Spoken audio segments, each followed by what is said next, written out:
Hi guys, it's Abigail, and today I'm going to show you how to make a paracord bracelet. You're going to need a few things. You're going to need your clip and a lighter.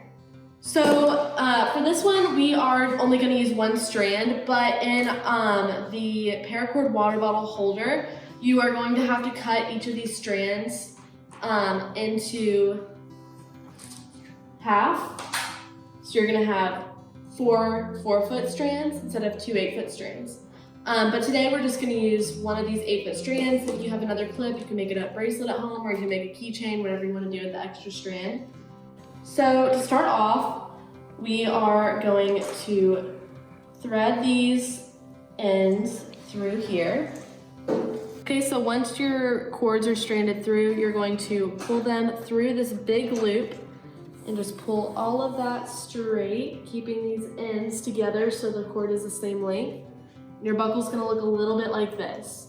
So what you're gonna do next is you're going to go to the end of this, and you're gonna make sure that these cords all stay in the same direction and that they're not twisted.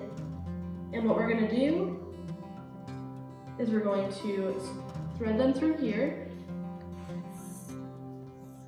We're going to pull this. It's got a little twisted. You're gonna pull it and you're gonna make it about the size of your wrist. So I like to do it plus like an inch or so if it gets tighter while I make it. And then we're gonna unclip it. Maybe. There we go. And you're just gonna keep your fingers here and you're gonna keep that length. So after you have your cord and it's at 2 ends, you have the buckle end that you did up there, and then you have a loose end up here. You're gonna hold your finger there to keep the paracord tight. And the way you start it is you are going to make a loop to your left, and you're gonna tuck that behind your other cord, and then you're gonna take your right cord, and it's gonna go up through the middle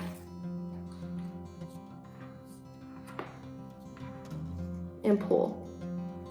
So you're gonna use the one that's tucked under that strand, and you're gonna go over the middle. You're gonna take this cord in front. It's going to go through this loop, so you're gonna make this little infinity looking sign, and then you just pull it tight.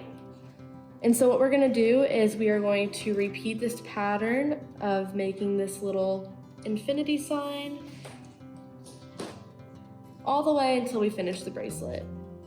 Okay, so when you're finished tying all your knots, your bracelet should look something like this. I'm gonna show you how you finish your bracelet. So what you're gonna do is you're gonna take a pair of scissors, and you're gonna get really close to the end there. You're just gonna chop that off, and then what you're gonna wanna do is take a lighter and just light very carefully like the ends. Don't touch it with your fingers because it's hot. You can see how like the ends are starting to crinkle there. And then what I like to do is I like to take a piece like your scissors and just kind of pat it down so it's like with the little thing. It's not really hot anymore, so you can touch it. And you're gonna do that on the other side as well. Okay, so then when your bracelet's all done, it's gonna look a little something like this. These are great to take on hikes because you can use them for multiple things. You can use the little white things inside for fishing or to catch animals if you get stranded in the woods. You can use the paracord to like hold heavy things. You can change it into whatever you want.